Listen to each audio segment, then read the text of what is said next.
Well, joining me now is Deborah's great friend Steve Land, as well as our producer Helen Addis, who worked alongside Deborah on her No Buts. Sorry, I know. just saying that, you know. No, I know. It sort of it does. Really good to see both of you. Steve, how are you? We knew this was happening. We knew this was going to happen, but it still doesn't seem quite real. No, it doesn't. Last night was very odd, like very surreal, very numb, and then I was awake at the crack of dawn this morning, and it just hit me, like this moment that, like you say, we've known for 5 years that it was coming. 5.5 years since she was diagnosed, it was already incurable. I think that makes, what she's done in those 5.5 years, what she's packed in, and the people that she's helped and the lives that she's saved, all the more remarkable. This was just never an easy ride for her, and she's done so much, and we're so proud of her. So much. I mean, you knew her really well, obviously, as did your wife Rachel, of course. She was just, I don't know where Deborah got this remarkable energy. It was like she was one of these people that this needs to be done, so I'm going to do it. She just said, that needs to happen right now, and I'm doing it. And she did. Yeah, it was often the power of steroids to be. She used to,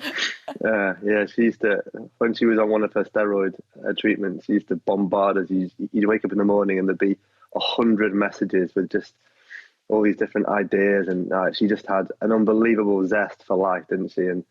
And lived every single moment, packed as much as she could possibly do, and none more so than the last 7 or so weeks when, just very casually become a dame, had a best-selling book, had a rose named after her, raised about 10 million quid, had a clothing line. Honestly, like who does that? It's just madness. It is absolutely incredible. And of course, Helen, she was the heart and soul of our No Buts campaign, yep. which she was so enthusiastic about. I know when the two of you, when you thought this up. Yeah. Tell me about that. Well, we thought, in true Deb's fashion, that we were brainstorming, and I'd like to say that we were sat in a very stuffy boardroom, coming up with the idea for it, but actually it was in a pub over a glass of wine. And yep. We basically said, we need to get the nation talking more about poo. So we got on this No Buts mission. Yeah. But it wasn't just what she's done for bowel cancer, which is huge, but what she's done as well for the cancer community has been phenomenal. A cancer journey for anybody is a very lonely, quite scary, daunting process. But when you know that personally. Well, exactly. Yeah. And she was such an inspiration for me personally, and I know for lots of other people in the cancer community that look to her, who is dancing around chemo poles and, really living life to the full. And it just made everybody think, you know what? If Debs can do it, we can get through it. And she's just a complete icon. And to be honest, I think our rug has been pulled from underneath us. Because to us, she was invincible, and it's not supposed to happen. No. Superheroes aren't supposed to die. No, they're not. They're not. They're absolutely not. And Steve, obviously, our thoughts are with her family. She was with her family at the end. That's what she wanted. She did things on her own terms, which I think was terribly important, and so organised about everything, and so almost matter of fact, and made it easier for all of us. I think she took a lot of inspiration actually from Rachel in the way that she tackled the last 5 or 6 weeks. I know that she was messaging me last week asking about how I organised the funeral and all that kind of thing.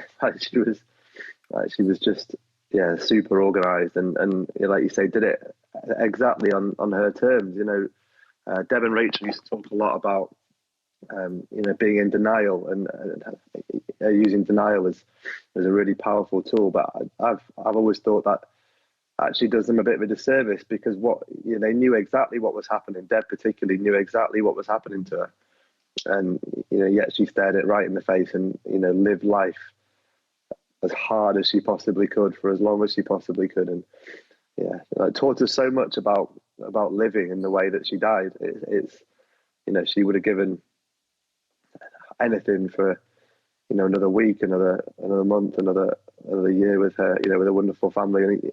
And like you say, we should you know, we have to say that we send all our love to, you know, to Hugo and Eloise, their kids, and to Seb, and to Alistair and Heather, you know, wonderful parents, and Sarah and Ben as well, her sister and brother.